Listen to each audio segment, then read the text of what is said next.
It's a difficult task. Muthenya ucio agune guka ukene ona ungienda gukaro ucio ukome whatever. It is good to relax. Good to relax. Ndaigua nawe. Ikauka ndio gatio gatagwo gage gwika. Nagatiekaga one nagatire geka uguo no niguo kaheanaga niko kathi gwika uguo koguo but all the same I still say congratulations, but I'll be very very happy jiwe mutumia ucio nioka kuruga. I'm saying it from the point of view ati na nini ndio cira ciakwa nikinyite ku graduate and I know how it feels. It's a climax. Rĩu tũkuaga rũciũ ũgakinya thaa cigana?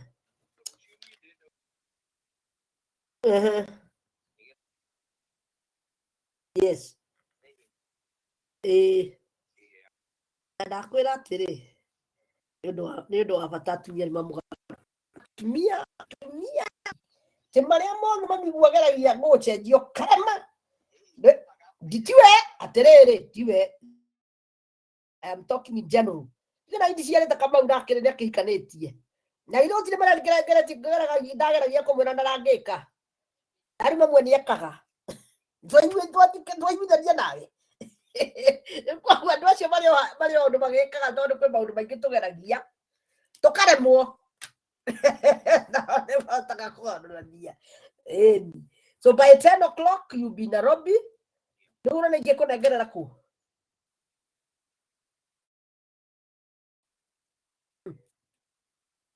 Kamau ucio nĩ Kamau rĩmwe ndĩmwĩraga gathiĩ arũgamĩrĩre kũrĩa kwanja kwĩna wĩra mũingĩ tondũ andũ acio nĩmendaga gũtindĩkwo.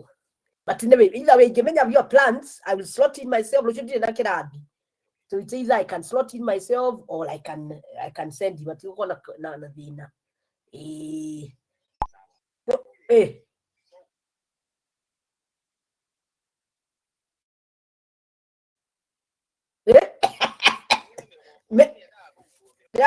ndĩrakwĩrire mĩromo nĩ tũkũhura. I thought you had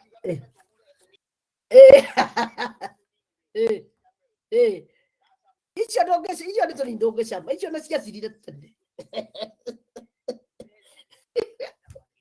Icio ciretereirwo ithe ndirakwĩrire project kĩnene nakĩo. Icio ciretereirwo gwetererwo. Ningĩ no nĩ wega ũcioete ciaku ciĩ hamwe. I will give you something. Andũ ao panuzuwe nĩgetha nayo kauga atĩrĩ ndekire kaũndũ ona koti kanene I did 1 or 2 things that I have thought about that. There is no problem. Ndio tumere ona kuma harĩa kabere twambĩrĩirio nawe tumete haraihu na uko na mwathani kĩgũkĩrĩeka kĩnene mũno ona ndinahota kwaria tondũ ndĩronaga nĩ ta ngũhata na nĩ ndĩrona everything go through. I will do that. Kenjania mwĩrĩtu ũcio rĩu tondũ na ndĩka nĩ macainĩte othe nĩ maranjigua ngĩaria kwanja. I didn't even put off.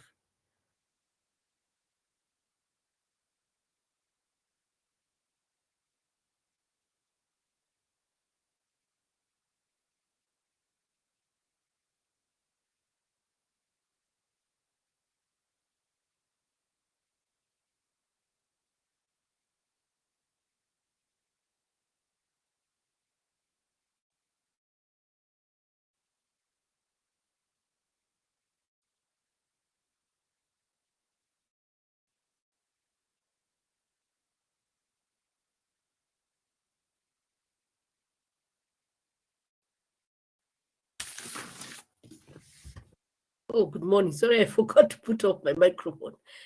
So last time we started on the aminoglycosides.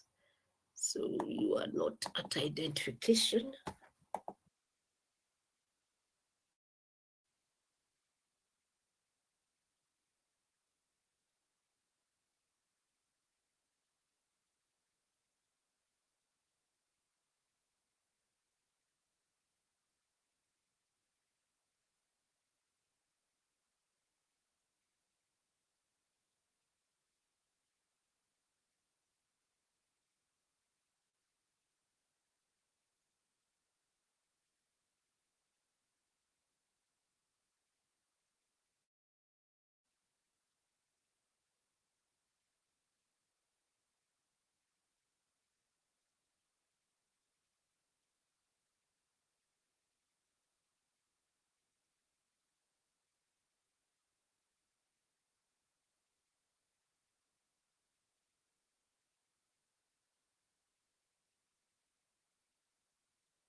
I think we had gone as far as the deactivating enzymes, but let me just say something about the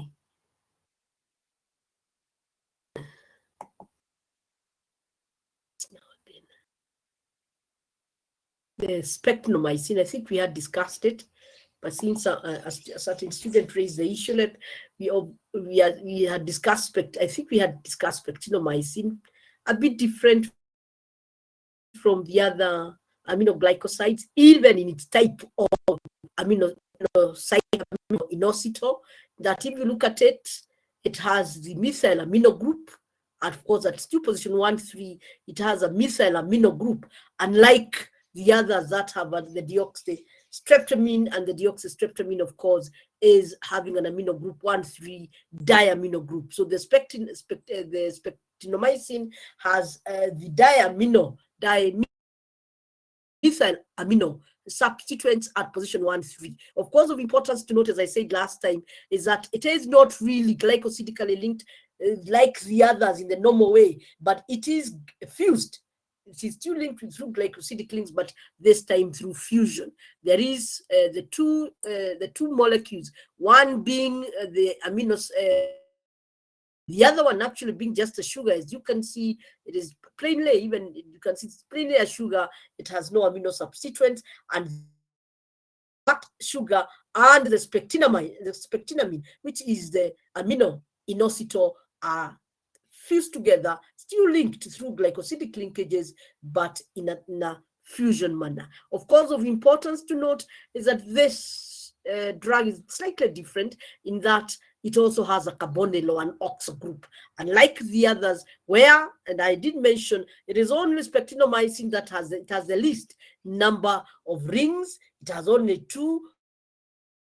Of course, this kind of third ring here or second ring here is just two glycosidic linkages which have joined the 2 rings, or which have brought about a fusion of the 2 rings. So it has basically 2 rings, that one and that one sugar and spectinamine. And as we had said, it's a drug that has been used for a very long time for Neisseria gonorrhea. But of course, it is injectable, as we have said, of all the aminoglycosides, because of high water solubility. They have very many hydroxyl groups. They have amino groups. Those groups are highly water soluble, and therefore render these molecules water soluble and, of course, orally inactive. So I think we had discussed that. The others, we had also mentioned, of course, we had started on the aminoglycoside deactivating enzymes. And we did say that most of the inactivation of the aminoglycosides occurs through deactivation of the drug itself, either phosphorylation or adenylation. So, and we did discuss the various points where acetylation occurs, where adenylation occurs, and where phosphorylation occurs. Remember, when you say acetylation, you're adding an acetyl group. When you talk about phosphorylation, you're adding a phosphate. When you talk about adenylation, you're adding an adenine moiety. So that addition of those groups renders these drugs inactive, in that they cannot be able to bind. They cannot be able to bind their respective receptor, and therefore they'll be definitely the microorganisms will have gained resistance. We also did mention, I believe, we also did discuss gentamicin deactivating enzymes, and of importance is a structural difference between kanamycin and gentamicin, especially gentamicin C1A.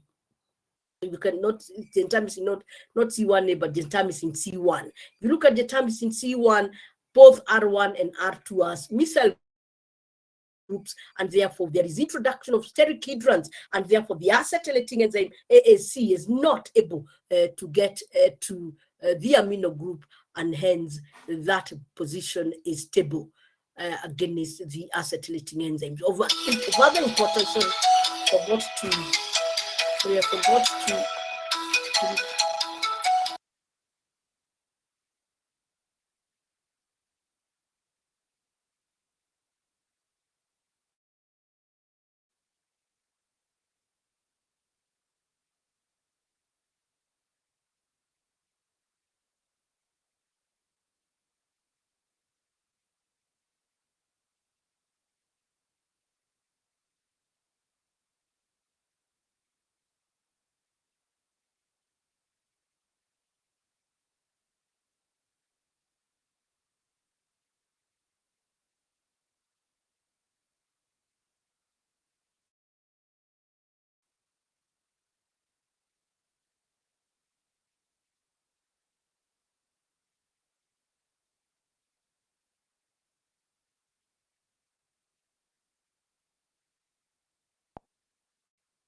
So, of course, of importance in gentamicin is a very different structure compared to kanamycin. And hence, gentamicin is much, much more stable to resistance or to deactivation by the deactivating enzymes. So, depending on which gentamicin we are talking about, there can be C1, C2, and C1A, then this group can be either stable or susceptible depending on the gentamicin. But when you look at its position number 3' and 4', we do not have any hydroxyl group, again, giving us a lot of stability. When again you look at position 4'', we are talking about an axial tertiary alcohol as opposed to an equatorial secondary alcohol. So this substitution with a methyl group plus the fact that this is axial allows for gentamicin to have stability at position 4' as compared to kanamycin. So one must be able to differentiate the structural differences between the different positions, which allow these drugs, some of them to be more stable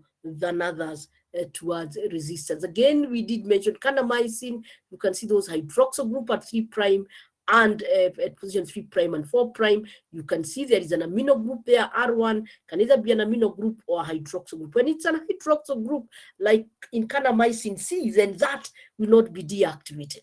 But when it is an amino group like in kanamycin A and kanamycin B, then it will definitely be deactivated. Also remember, R2 can either be a hydroxyl group or an amino group. When it is an amino group, it will be deactivated by AAC. When it is a hydroxyl group, the resultant kanamycin will be stable. So again, if you look at position 4'', this is what we are talking about. It is a secondary equatorial alcohol.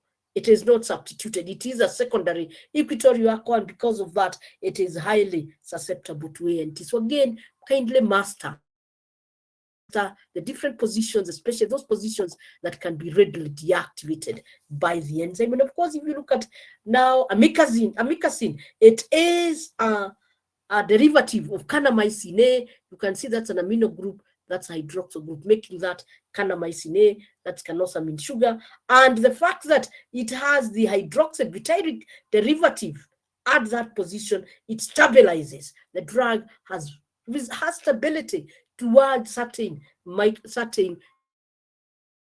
deactivating enzyme, and we said it's only susceptible to AAC at position 6', where you of course it has an amino group, and ANT at position 4', where at position 4', that's a position 4', where also it has a hydroxyl group. It acquires stability in all the other positions. So that again, very, very, very important. And the same will be repeated of all the other structures depending on the groups that are at specific positions. So now we want to look at, that was just a recapping. Let us now look at the SAR of the aminoglycosides. Simple, not as complex as we have looked at some of the other compounds we have looked at, but also very, very important. So when we look at this, like when you look at kanamycin B, again, remember when we look at kanamycin B, we are saying this is a ring, that is our ring 1, that's our ring 2, and that's our ring 3. And our ring 1, which is the amino inositol, is the one we give position 1 up to 6. And then our ring 1 is the one which we are saying is most important. It is the one which has where the 3' and the 4' positions can either have hydroxyl group or they might not have hydroxyl group and are susceptible to deactivation. So we are noting ring 1 is very necessary for broad spectrum antibacterial activity. So we are seeing this ring 1, and you can see it joins the amino inositol at position number 6. This that joins the amino inositol at position number 6 for an important ring for broad spectrum activity. 2' and 6' amino groups are especially important. And I did mention when we were looking at the kanamycin A, kanamycin B, kanamycin C, that ultimately we will also see the effect of the influence of the 2' and 6' amino group. And we are saying that when you have a 6' amino group and also a 2' amino group, this one 2' amino group and 6' amino group, the drug has highest activity. It has highest activity, but the danger is that those amino groups are susceptible to deactivation by AAC. So when you have 2' and 6' amino groups, they are especially important, and exchanging one or any of them in kanamycin B with hydroxyl groups decreases the activity.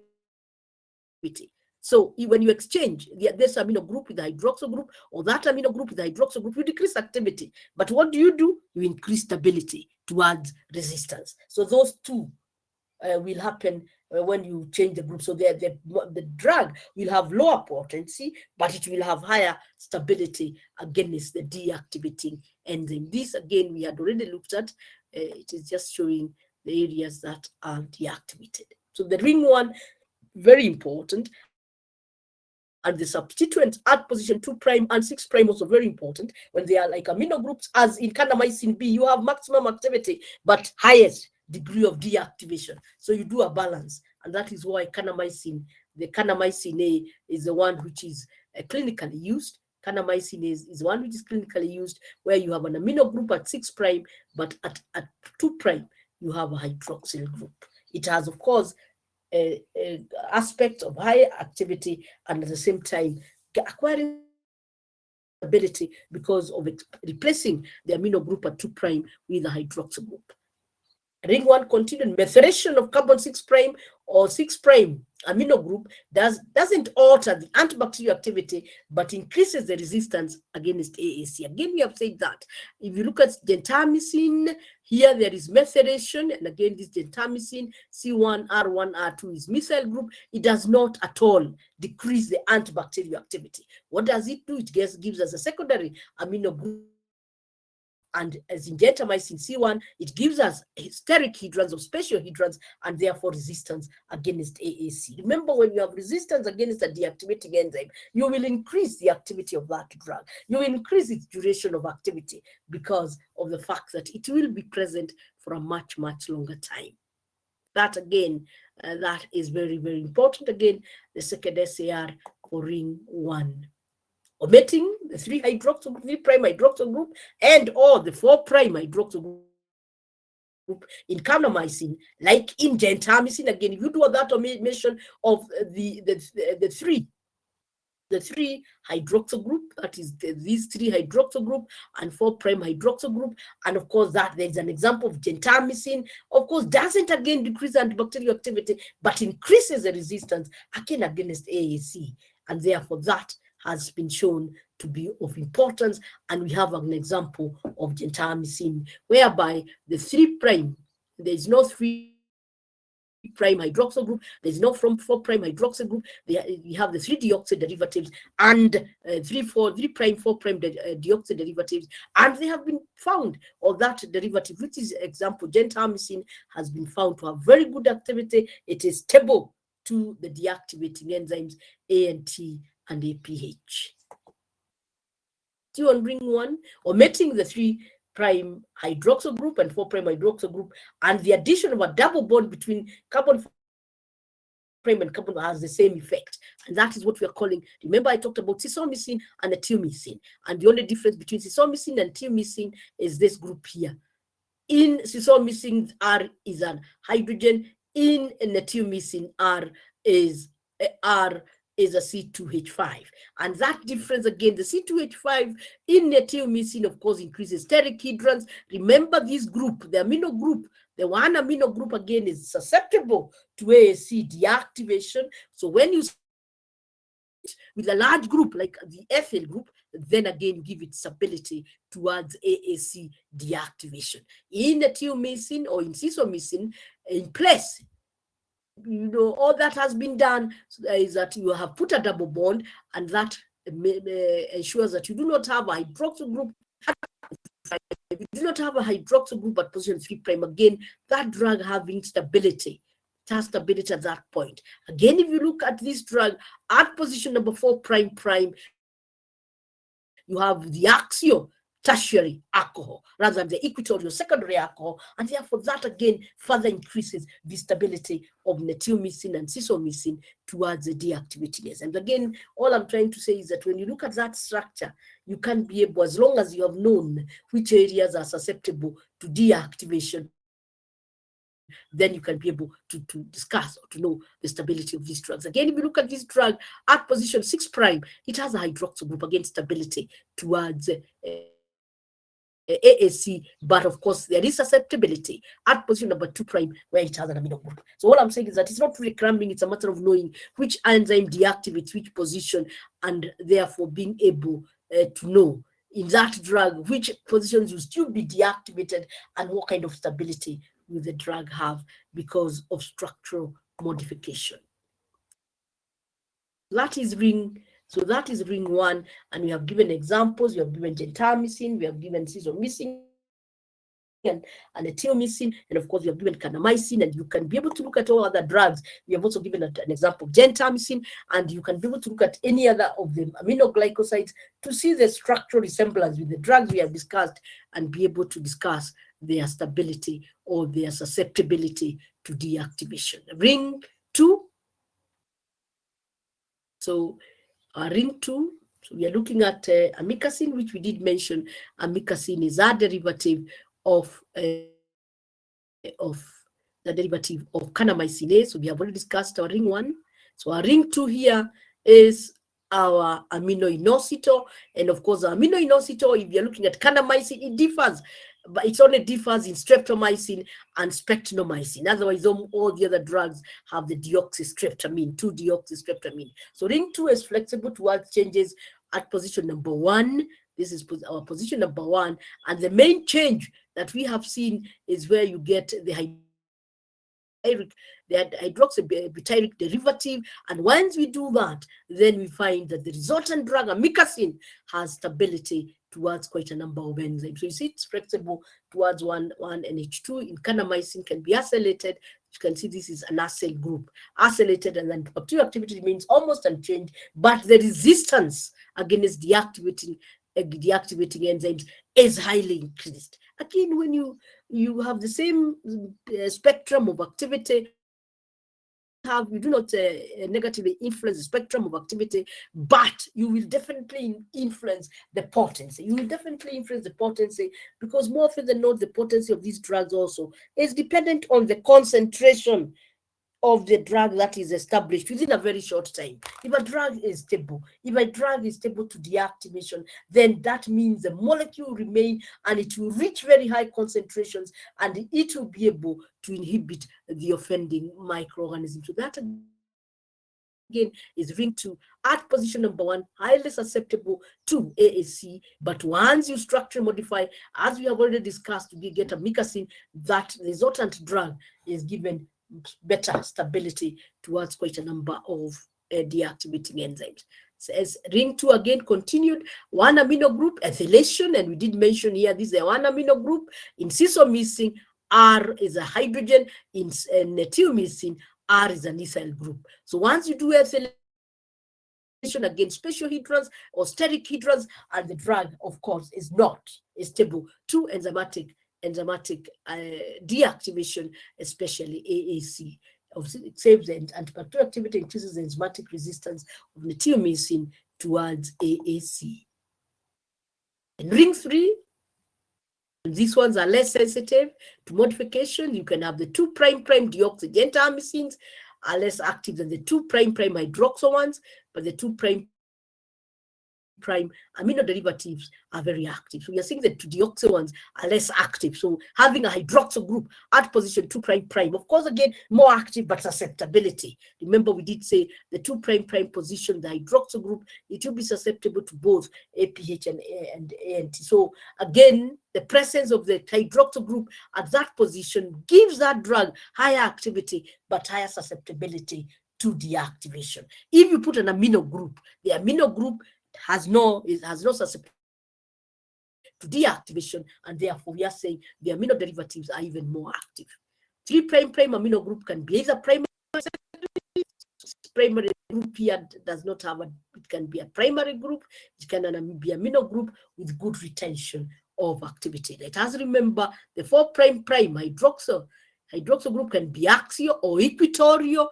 Again, that we have discussed. The former is resistant against the deactivating enzyme ANT. That again we have discussed. So here we are looking at the 2' drugs. It can be 2', which is the two we are looking at the 2' deoxygentamicins are less active than the 2' hydroxyl ones, but the 2' amino groups, amino ones are more active. So you're looking at that. The position mainly 2' and 4' are the sensitive positions, and of course those two positions are also sensitive to enzyme deactivation. So that is rings,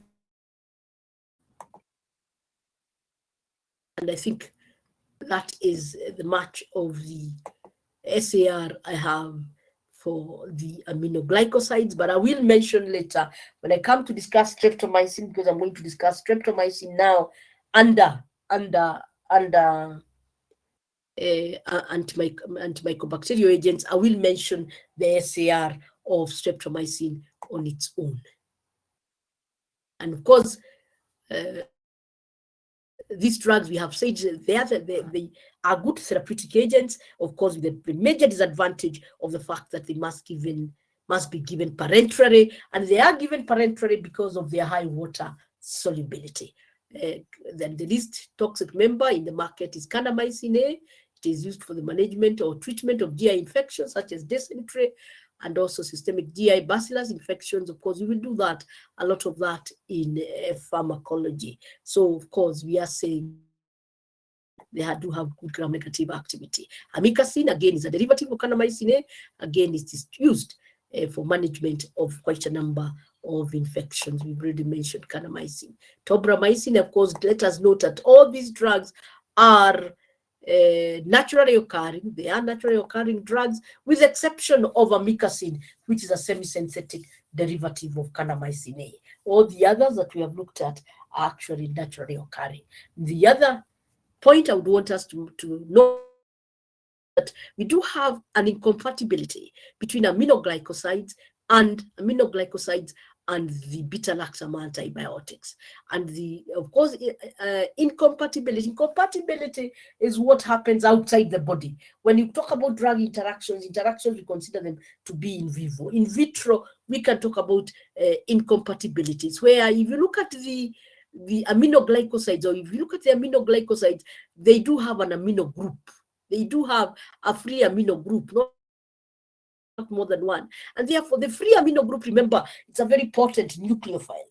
The amino group is a very potent nucleophile. Remember, the beta-lactam ring also has a very, it's highly reactive because of its cyclic nature, because of all those other things we learned, the fact that the carbonyl group is not stabilized by resonance, the reactivity of the cytosine. We did discuss all those things. So this beta-lactam ring is highly reactive. This carbon is an electrophile, electrophilic, having deficiency of electrons, and therefore the amino group will attack. We always attack from where the electrons are coming from. Will attack our carbonyl group, a carbonyl carbon there, then it will move out, and then it will move in. Once it moves in, then there is a cleavage, and that hydrogen comes there. So we are only saying that the amino groups that are found within the aminoglycosides can act as nucleophiles, and therefore bring about the cleavage of the beta-lactam rings, and that can result in an incompatibility, because these two drugs now, the penicillin and the aminoglycoside, will be linked together, will be bound together strongly, and they will not be available to bring about activity. And that's what we are talking about here. So that's the amino group joined this carbonyl group here. So the amino group has come and joined here. The amino group, the aminoglycoside has joined there, and then you will have this carbonyl group and continuity of that molecule that way. Then this will break and come here. So this will break. So this should be an NH here. This should be an NH. So this will break, bond will break and come here as an NH there. And of course, that carbonyl group continues with this carbon, with the substituent, going across, and that's all we have done. And that the only omission is that this nitrogen has a hydrogen. So this is the complex stable complex we are forming between the aminoglycosides and the beta-lactam, and therefore both drugs are held, and therefore to suppress or kill the microorganism. So acylation of the amino cyclito portion, and you can see amino cyclito, this is the amino cyclito portion of by the beta-lactam molecule, and that's what is happening. There is acylation, that's an acyl group. There is acylation by the amino group of the amino inosito, amino cyclito portion attacking the beta-lactam. Begins with the nucleophilic addition of the amino group to the carbonyl group of the beta-lactam. So on that addition, then the complex that is formed is stable, of course, and of course the aminoglycoside has been held already. The beta-lactam has been cleaved, and therefore the two drugs will not be available for any activity. Therefore, a very, very serious incompatibility which should be avoided. Therefore, we are saying we should not add together